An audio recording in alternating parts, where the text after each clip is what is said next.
If I've got a big, beautiful kiwi and maybe a little bit of pineapple and some papaya, and I have maybe 50 grams of sugar in that, and I'm enjoying that, and someone were to come up to me and be like, hey, well, that's the equivalent of a Snickers bar, what would you say to them? It's not. It's not the same thing. Intuitively, you can tell it's not the same thing. Evolutionarily, it's not the same thing. And the medical literature doesn't look like it's the same thing either, which is interesting. I think that this is a fascinating concept for me because there are few things that get hated on as much as sugar in sort of the nutrition space, but not all sugar is created equally. And I think about this more and more, kind of like I think about fats. I think 20, 30 years ago, people used to say fat is bad for you. This is in the Pritikin days, and all fat was the same. I just don't think it's the same. I think polyunsaturated fatty acids, excess omega-6, 18 carbon, polyunsaturated fatty acids like linoleic acid look very differently in the human body's physiology than saturated fats like stearic acid, palmitic acid, or monounsaturated fatty acids like oleic acid. And so with sugar, when people just want to demonize sugar, I see so many headlines on YouTube that have millions of views saying death by sugar, or you'll never eat sugar again after you see this. And I think, okay, that's probably true in some ways, but it's misleading because it's not a complete truth. One of the things I've discovered in my own personal journey is that adding carbohydrates back, and predominantly fruit and honey-based sugar carbohydrates back in my diet after being strictly meat-based carnivore for a year and a half, was that my health improved. My fasting insulin stayed the same or went down. My glucose sensitivity only improved after doing that. My sleep improved. No more muscle cramps. Hormones improve. Heart palpitations go away because there are benefits to insulin at the level of the kidney and the preservation of electrolytes there. Now, I'm pretty stoked to announce too that for the last couple of years, I have been working with Thrive Market on creating my own product with them. And we decided a couple years back that a good nut butter would be the perfect product to team up on. So my nut butter has officially launched. So there's a couple of different ones. There's a macadamia nut, there's a cinnamon Brazil nut, which is sweet and tastes amazing, that's sweetened with allulose. And there's a chocolate hazelnut flavor, which is amazing. And they're going to abide by my rules too. There's a few different nuts in them, and then there's some allulose, and there's some salt. There's no fillers, there's no weird stuff. And the cool thing is, if you get them through Thrive Market using that link down below, you'll save 30% off your entire grocery order, which also includes my nut butters. Plus you get a $60 free gift when you use that link. So you use that link down below, and then you can find the nut butters there on the website, and you can try whatever different flavor you want. I highly recommend you check them out. I created them in tandem with Thrive Market, so what you're getting is literally what I formulated and what I made. So definitely check them out. And if you're already a Thrive Market member, I'll put a link down below in the description that's specifically for a Thrive Market member that goes directly to that page as well. But the point is that fruit sugars, even quote sugar from honey, doesn't perform the same way in the body, doesn't affect the human body the same way as a Snickers bar does. And there's lots of studies to show this. I mean, if you look at the literature regarding fruit, it's never talked about, especially in the low carb spaces, but there are multiple studies showing that fruit, and this is sacrilege, fruit juice, are beneficial for humans at many levels. So orange juice, beneficial at the level of the vasculature. So endothelial function, the endothelium are the cells that line the inside of blood vessels. Endothelial function improves with orange juice, whether it's regular orange juice or blood red orange juice. Grape juice studies look beneficial. There are studies showing benefits with blueberries. There are studies with very different types of fruit showing benefits in the human body. And you have to look at studies that are specifically looking at fruit versus fruits and vegetables, because that gets a little confusing, but fruit is clearly beneficial for the human body. It's very hard to make an argument that fruit is harmful. People kind of get hung up on this idea, which I think of a little bit as like a glucose cult. You know, a little bit hesitantly say that, but I'll just put it out there, that there's a harm to anything that raises my blood sugar, which is just not the case. I mean, you and I are both very metabolically healthy, assayed by things like fasting glucose, or more specifically by fasting insulin, and both of us are having blood sugar spikes throughout the day. I think that there's people in the space that are well-intentioned, but that are talking about this now and saying a blood glucose spike is the worst thing you could do. I've heard people liken it to cooking your body, which makes no sense to me. There's nothing thermic about having a blood sugar spike. There's really nothing damaging to your body about having your blood sugar go up. This is normal human physiology. It's happened to humans for hundreds of thousands of years. Our entire evolution as Homo sapiens has been with blood sugar spikes. And so I don't like, and I'm a little bit bummed about the fear mongering that's going on regarding anything that raises your blood sugar now. And so I think that there are some people who have underlying gut issues, predominantly things like small intestinal bacterial overgrowth, who don't respond well to honey or fruit. But that's because of gut dysbiosis that needs to be fixed. How they got that dysbiosis, or that, let's just say, disordered populations of bacteria in their gut, predominantly their small intestine, is a separate story, whether it's autoimmune issues related to other things they're eating, creating impairments in motility in the gut, these migrating motor complexes, or it's antibiotics or whatever. Those people may be sensitive to fruit, but it's at a gut level. In terms of actual baseline human physiology, I don't really find any evidence that raising your glucose is harmful for humans. And I think telling people that it is like leading people down a bad path of just glucose fearing. And I think that that's harmful for humans long term. So if you're checking out at a grocery store and you have a Snickers bar, key lime pie, and a bag of peaches, there's a lot of differences there. And you can see it in the literature. Now, if you actually look at what's in the processed food, we can really dive into that and talk about why that's harmful for humans. But just at a high level, I challenge anyone to find me a study that shows that fruit or honey is harmful for humans, because it just isn't. I mean, with honey specifically, there are studies in diabetics. Diabetics eating up to 125 or 150 grams of honey per day, that's 7 to 10 tablespoons of honey per day, finding improvements in metrics of metabolic health and insulin sensitivity in diabetics. So, and then honey also improves vascular health. It also seems to do the same things at the level of endothelium. So I just don't understand this concern and this conflation of honey or fruit with Coca-Cola. This to me is misguided. I think it's wrong. And that's just based on the fact that people want to say, oh, it raises your blood sugar in the same way, but let's be a little more specific and say, okay, tell me why that's bad to raise your blood sugar. Not to mention there's a dozen or more other things that are going on when you eat a Snickers bar versus eating a kiwi. And we should talk about those things. Like, I mean, it's like, okay, you eat a Snickers bar, you've got whatever added coloring, you've got whatever, hydrogenated garbage in there. I mean, you get a myriad of different things. It's not even like the fructose is the one, or the fructose and glucose is the one common denominator that is like one small piece of multiple dozens of other things. And, perfect example, like I'm going to tell a little story here that I just shared with you before we were filming. I was checking out at Sprouts at a grocery store, and I had a bunch of fruit and a bunch of meat. And actually, I mean, it was a beautiful looking conveyor belt. Like, it looked really nice. And there was a older couple that was in front of me, and the gentleman says to me, he's like, oh man, what you were buying looks really good. That looks really wholesome, really healthy. Like, that was complimentary. And he said, yeah, no, I have a sweet tooth. And he's like, that's why I buy this stuff. And he was just, a sweet old man. And so I wasn't going to like rain on his parade. I tried to say something kind of helpful. I was like, yeah, I have a big sweet tooth too. I was like, that's why I just eat so much fruit. It helps me out with that. And who I assume to be his wife stepped in and says, well, that's still a bunch of sugar. Like, you're still eating a bunch of sugar. And I don't know if it was a justification for what they were buying, or she just felt like she had to make a jab. Either way, I didn't say anything, but it really irritated me, because it was a proxy for what people think. It wasn't about them. It was the proxy. It was like, that is a proxy for what the general population thinks, that this is the same as the 3 boxes of Little Debbie's that you have on the conveyor belt right now. And that was a light bulb for me. I was like, wow, this is actually what a lot of people think.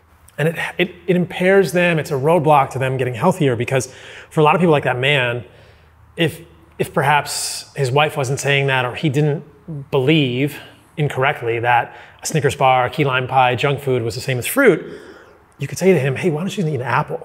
And I've had people say this to me when they hear my stuff or they hear your stuff. They'll say, I got a craving for sugar and I just had a peach, or I had some honey with some yogurt, and it's fine.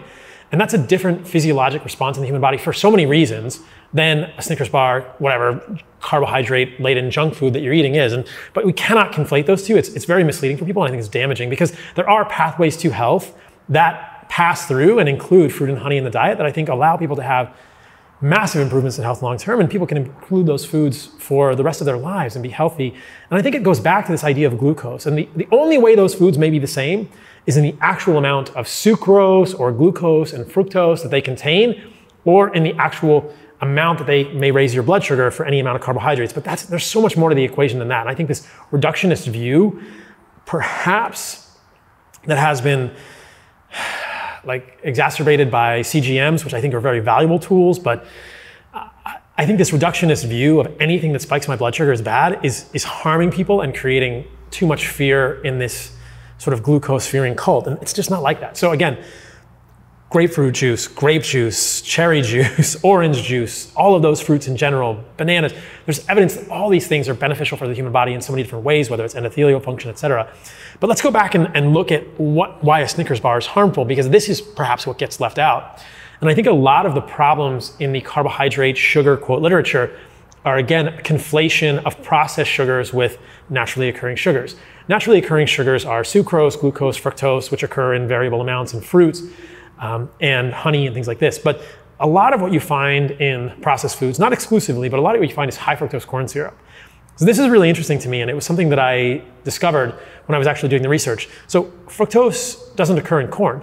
It's just glucose in corn. It's a glucose polymer, alpha, amylase, amylose, or things like this. So there are different glucose polymers in corn. So to make fructose from glucose in corn, you have to isomerize it, meaning you're doing this chemical processing, and you have to break it apart, and then you have free fructose and free glucose, but you can't get, there's no fructose in corn, which some people would say is good, but I think if you look at the fructose literature, it's actually not that harmful at all in humans and in animal studies. We can talk about that in a moment.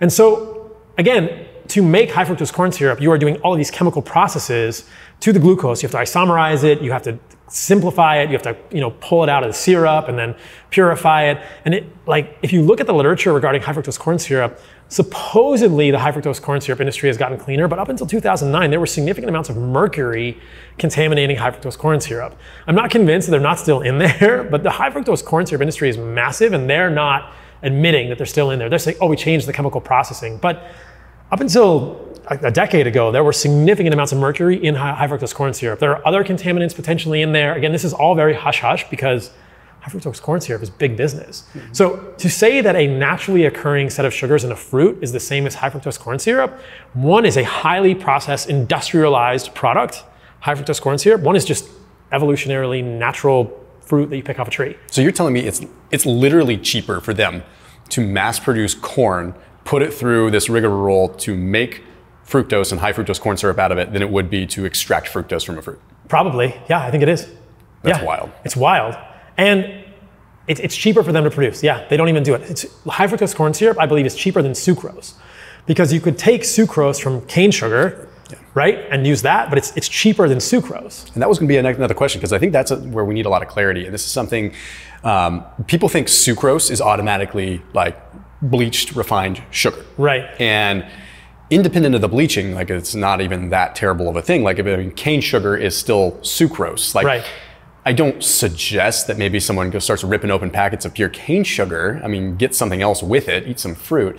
But what's sort of your take on that? I'm curious because, it does fall under the umbrella of typical sugar. Now, I don't know particular brands of cane sugar, so I can't speak to that. But I mean, like, if you were to look at, like, were there indigenous tribes or anyone that when they found sugar cane, would they break that open and eat it? Like, how was this discovered? Or is it monocropped and turned into a disaster? Like, what's the situation with sugar cane, and should we I'm from the thought that we shouldn't be fearful of sucrose. I mean, when you have fruit, you have fructose, glucose, and sucrose. So it's clearly acceptable in the human body. People think sucrose, oh, it's this combination of glucose and fructose that's made in a lab. It's like, no, it's not. It occurs in nature. Yeah, I think that though I've never seen an indigenous tribe eat sugarcane, I think that if we had encountered that, we would have done that. We would have figured out, hey, this is sweet. We're going to chew on it and spit out all these woody fibers. Certainly in rural Africa, where I was visiting the Hadza in Tanzania, people were eating and selling sugarcane. And if you look at it, I mean, sugarcane has minerals. There's manganese in there. There's magnesium. There are minerals in sugarcane. There are valuable things in sugarcane. There are all these compounds.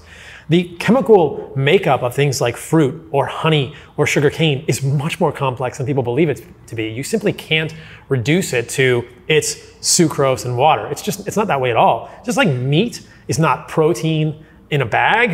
It has, like fruit is not just sucrose, fructose, and glucose in a bag with orange coloring on the outside. It's much more complex than that. And so whether it's all of these complexities in there that are giving our body this evolutionarily recognizable information, or it's the processing that adds things to it that are harmful for humans, is hard to say. Because when it comes to cane sugar, I've always wondered, okay, I don't think the sucrose molecule is harmful for humans. It occurs in a fruit.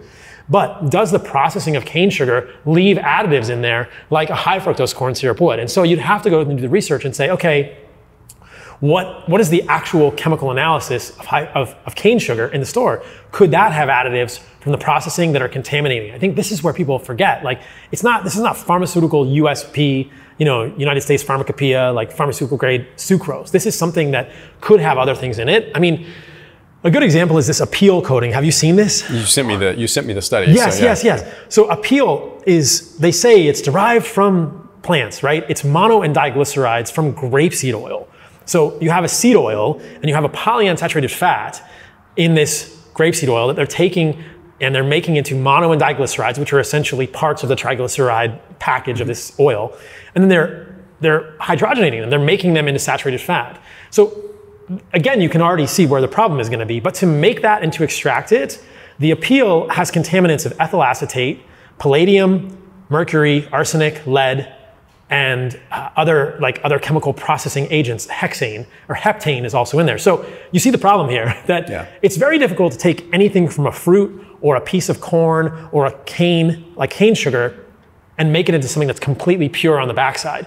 So we actually did some content about Apeel because it's ending up on apples, limes, lemons, cucumbers, avocados now. And what you're getting sprayed on that fruit in a very subtle packaging now is mono and diglycerides from plant origin that have been hydrogenated. So there's certainly going to be some trans fat in there. And then you have traces, significant amounts. I mean, if you look at the FDA approval for Apeel, significant amounts of heavy metals, ethyl acetate, heptane, like why would you want that? So I think this is where we get into problems with processed sugar. A piece of fruit, hopefully organic and not full of glyphosate, chlormequat, 2,4-D, and all these other pesticides, but that's the ideal for the piece of fruit, is in no way, shape, or form the same as high fructose corn syrup or cane sugar in the store because you don't know what's in there. You're losing all these potentially bioactive chemicals, which may be beneficial. I mean, I think honey has over 300 chemicals in it that we don't really even understand in the human body. I'm sure a peach has a similar number, or cherry. And then you have this purified, quote unquote purified, but probably actually refined and contaminated product. So that's the problem, is you can't compare a Coca-Cola with even in Central America, you get Mexican Coke, quote unquote, which has cane sugar in it, which is probably better than high fructose corn syrup, but maybe that cane sugar has the same problems. So I think theoretically, I agree with you. Sucrose, not harmful for humans. If you can find me pharmaceutical grade sucrose, I think I could give it to you or me, and our fasting insulin wouldn't change at all. Our liver fat wouldn't change at all. We'd feel fine.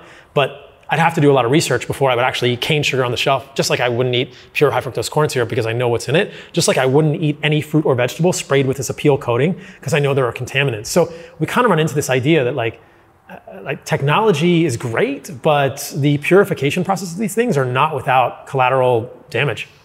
I'm curious your thoughts on some of the polyphenols in fruit, because it's interesting because on one hand, they're sort of a fiber, but on the other hand, they have other properties independent of them sort of being a fiber. I'm just curious your take on them. Are obviously lots of polyphenols, specifically in berries, anthocyanins in blueberries.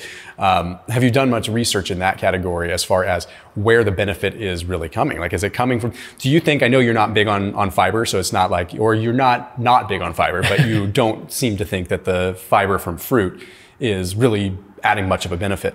And it depends on the fruit that you're eating anyway, because there's not a ton of fiber to begin with. So do you think there are benefits from the polyphenols independent of gut microbiome? Or do you also think that maybe you feel better now adding fruit in because you have a more diverse microbiome, or your microbiome is at least healthier? It's all speculation. It's a lot of good questions. I think of fiber and polyphenolic compounds separately. I think that immediately when you start thinking about polyphenolic compounds, people want to just distill them out of the fruit and give you a pill with polyphenols, which is I just kind of shake my head and think, why just eat a piece of fruit? Why is more better? How do you actually know what that polyphenolic compound does? So the polyphenolic compounds, in some ways it's similar to the gut flora. I think this is complex at a level that I think is going to take almost AI, for lack of a better intervention, to appreciate the metadata regarding the microbiome, the dark matter in the microbiome, all these organisms that we don't understand how they connect. And the same thing with polyphenols. There are literally thousands of compounds, some of which appear to be harmful for humans and potentially estrogenic, some of which may be beneficial. I kind of just simplified in my mind and think that's an organic cherry. I like the way it tastes. I feel good. I'm going to eat it.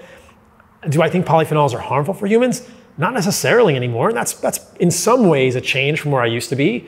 But there are some polyphenolic compounds that do look harmful for humans. A lot of the soy isoflavones do appear to be estrogenic for humans. And so I think that the complexity of polyphenols in any specific food is bigger than my brain can handle. I can't parse it out like this one, that one. And I think to try and simplify it or to try to distill it and give somebody a pill doesn't make sense. Yeah. But I look at a blueberry and think, I'm in California, they're growing this time of year, that's an organic blueberry, it tastes good, I'm gonna eat it. I think there's potentially benefits to them in seasonal fruit that's latitude appropriate for where you are. And we can even get down deeper in that rabbit hole in terms of like, should we eat tropical fruit in California? Who knows? But I think that there's something there that's information. I always come back to this information in the human body. Are we giving our body the right information that allows it to sort of run the programs that it's always run for hundreds of thousands of years and millions of years in terms of pre-hominid evolution as, pre-Homo sapiens hominids throughout our lineage. So it's very interesting to me. In terms of the fiber piece, since you mentioned it, I think a lot of people do better with less fiber. People will say sometimes when they hear me recommend a diet or talk about a diet that has meat and organs, fruit, honey, and raw dairy that I think of as an animal-based diet, they say, where's the fiber? And I think, well, there's a moderate amount of fiber in fruit. I don't fear it, but I don't go looking for fiber. I'm not using psyllium husks to get extra fiber, and I don't think that extra fiber from fibrous vegetables is necessarily helpful for humans. The fiber in fruit comes with the package. I end up juicing some fruit sometimes so I can get a few more oranges than I want to eat with that fiber that I basically just want to spit out. I think people also have this incorrect ideal of hunter-gatherers or where we've come from as humans, that we were getting massive amounts of fiber per day. I mean, if you look at the literature from researchers at Stanford or other places when they're talking about the Hadza, I just talk about the tribe because I've been there and I've seen it with my own eyes. They'll sometimes quote 70 to 150 grams of fiber per day. And I think I didn't need a fraction of that when I was there. I mean, I was with the hunters for 7 days in a row. I was with the women when they were, picking tubers, and the men were just sitting there watching us going, that's women's work. We're not going to do that. But the tubers that we got, they spit out the fiber. They were super woody and fibrous. In the 7 days that I was with the Hadza, I didn't see those guys eat more than maybe 30 grams of fiber a day, 20 perhaps. The only fiber they got was from berries. They had honey, they had meat, they had organs, they had animal fat. They might chew on a tuber and spit out the fiber because they wanted like a little bit of starch. But I mean, 20 to 30 grams of fiber I think is great. I think it's better than a lot of people are getting anyway. I mean, I don't know. There's necessarily like a curve. More fiber is better, honestly. Not necessarily, no. Yeah, I think that if it comes in fruit, I'll eat it, but I don't think I get that much. 100 plus grams of fiber is incredibly off base to me. I mean, unless, and I don't think this is true based on all the other anthropologic surveys of the Hadza that I've seen, unless they're eating massively different amounts of fiber in different times of the year, it just doesn't make sense. Like to get 100 grams of fiber a day or 75, that's way too much. How much whole food you'd have to eat to get that while actually maintaining diversity. They're not eating that many Yeah. plant foods. And this is something I see across hunter-gatherer tribes. And I want to go visit the Khoisan and a few others, but there's just not many of them left on the planet. The Hadza don't give a shit about vegetables, man. They don't want to eat that stuff. They're eating baobab fruit, they're eating berries, they're eating honey, they're eating meat, and they're spitting out at least a significant proportion of the tubers. They will cook some of the tubers, so they're going to get more fiber if they cook a tuber and eat all the fiber with a tuber. But I just am not convinced that fiber is in any way magic for the human gut, or that fiber is why these people are healthy. I think they're healthy because they're not eating high fructose corn syrup, processed cane sugar, processed seed oils. They're not eating anything that's processed. People want to look at them and say, look at all the fiber they're eating. That's why their gut is so healthy. And I think, you haven't even visited these people. Yeah. They're not eating that much. If you're looking at things like maybe even like a Stokes sweet potato, like a purple sweet potato, that's like just a much less of a traditional sweet potato and much more of a long root, right? Uh-huh. Like, do you typically see people like if they were peeling it and just eating kind of the meat of that sort of thing? Or, because obviously there's a ton of fiber in the skin, but the skin doesn't taste very good. Like when I eat one of those things, like the skin is ridiculously tough to the point where I don't eat the skin. Like I love sweet potatoes. I really do like sweet potatoes. I'm not sure where you stand on them, but like the purple sweet potatoes, not that I go to town on them, but I don't eat the skin of it because it's too much. It's too tough. So I'm kind of curious your take on that. I think evolutionarily what you'd find is that these tribes are very good at detoxifying these things, and the skin is removed. Have you ever cut a sweet potato kind of down the middle and seen that white rim of like latex on the outside? That's a defense chemical. Yeah. I mean, that's a root. That sweet potato is a root, and you got to peel that off. Like that's not something that wants to get eaten. That's kind of a defense chemical, and maybe it's denatured somewhat when you cook it. But if I'm gonna eat a sweet potato, which I don't really eat much anymore, you can get rid of the skin. Usually gets rid of that like peripheral ring of like this defense chemical in the root. Roots don't want to get eaten either. I mean, roots are traditionally, canonically, where plants will concentrate heavy metals from the soil. We can talk about that too, because it's a very interesting topic. So roots don't want to get eaten, but humans do eat them in certain places where there's not a lot of seasonal fruit. So roots are part of, I think, a traditional human diet, but they're clearly, like with the Hadza, I mean, if you ask them what their favorite foods are, tubers are consistently the least favorite fruit of the Hadza. There are other foods they eat are honey, berries, baobab, meat. That's all they eat. That's the majority of what they eat. There's no vegetables. The Hadza don't eat salads. They're only eating seeds if they're starving. They eat the baobab fruit, but they usually get rid of the seeds. I mean, I saw this multiple times. They're not eating the seeds unless it's really lean times for them. So I think tubers are okay. Understand how you react to them. I think they're probably, I mean, in the articles that have been published with regard to the Hadza, again, which is the tribe that I'm most familiar with because I've been there, they're called fallback foods. And so I kind of treat them that way too. If I were somewhere and that was all I had to eat, I would eat a tuber, I would get rid of the skin and try and get rid of that kind of latex layer on the outside or that white milky stuff on the outside, and then cook it a lot, and then hopefully that's gonna be the least toxic version of that thing. I know also for white potatoes, which people might like, there are a lot more problems. I mean, that's part of the nightshade family, that's Solanaceae, that has oxalates, which you can get rid of some of by getting rid of the skin. And there are lectins in there, which are these carbohydrate binding proteins, tend to be immunogenic for a lot of people. That whole family does, also including eggplant, tomatoes, goji berries, green or red bell peppers are all in this nightshade family. Some people can tolerate it, but other people have a lot of problems with the lectins, the immunogenic sort of antigenic particles in those things. So I avoid white potatoes. I tried to include them in my diet once, just as an experiment. And immediately for me, this is my N of 1 anecdote, which I think is valid for many of us. Because my diet is so consistent, I can do one thing and know, okay, the one thing I've changed is white potatoes. My low back gets stiff and I think, oh, I don't have a history of ankylosing spondylitis or a spondyloarthropathy in my family, but my low back feels stiff. Like I can literally feel limitation of my movement when I include one different food in my diet like that. So that's kind of that's really kind of a recurring theme for me and why I do a lot of this work, just to let people know, like, hey, if you're thriving, you don't need to change anything about your diet. But if you're not, and you're not finding answers, eliminating some of these foods that we traditionally think of as healthy for people, whether it's vegetables or roots or any of these things, nuts or seeds, is valuable for a lot of people that I talk to. Yeah, no, it's definitely, like when you start understanding your own N of 1 is very, very important. I mean, I can speak anecdotally. Potatoes I don't have a huge problem with, but I don't eat a bunch of them. But you turn me into rice for any reason, I'm wheezing. You know, it's I start getting asthmatic, and like I can't tell you, I'm not going to tell you not to eat rice. That's just not, it's not my place. I'm not going to, but I will share my experience, and that's why, you know what? Yeah, rice doesn't really work for me, and it's just. And it seems as though when I have brown rice, unfortunately, it's actually worse. And so I no longer think, I before thought it was a glucose issue, right? I thought, oh, maybe this is just a carbohydrate. Right. It's actually worse with brown rice than it is with white rice. And it's, I guess my point with that is that, yeah, I mean, if you are thriving and you add something in and you react, like you don't need medical literature to back that up. Like that's you, and that's totally fine. And people in the nutrition space will speak negatively with regard to anecdote, but I think anecdote is not something I would use to make population-based claims, but I mean, I'm a physician. Anecdote is case studies help us understand things. They're so valuable when you think someone actually improved with that. I'm not saying it's the right choice for everyone, but if I can talk about it and a few hundred people or a few thousand people can benefit, that's cool because they were not gonna figure that out otherwise. Yeah. Their doctor's not gonna tell them. So yeah, for some people, certain vegetables can cause acne. Maybe other people can tolerate them. It's no problem. It's just, it's interesting that there is variability, but what I consistently see, and this is why I do the work that I do, is that some foods are more problematic than others.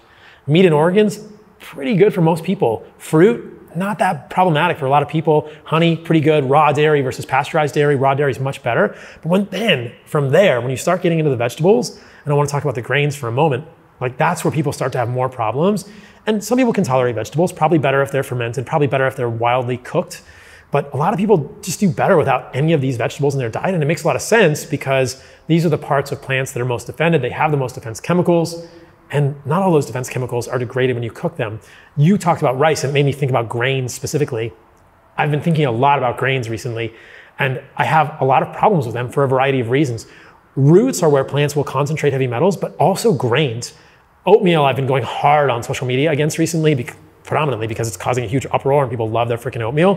But if you look at oatmeal, like oats have a gene to accumulate cadmium. Oats can definitely accumulate cadmium, and that's not a good thing. So what is the amount of cadmium? It's significant. If you're eating oats every morning for breakfast, you are getting like medically appreciable amounts of cadmium in your diet. Other grains, can accumulate other heavy metals. People are not going to like this one at all. Did you see the Consumer Reports stuff on chocolate? Yeah.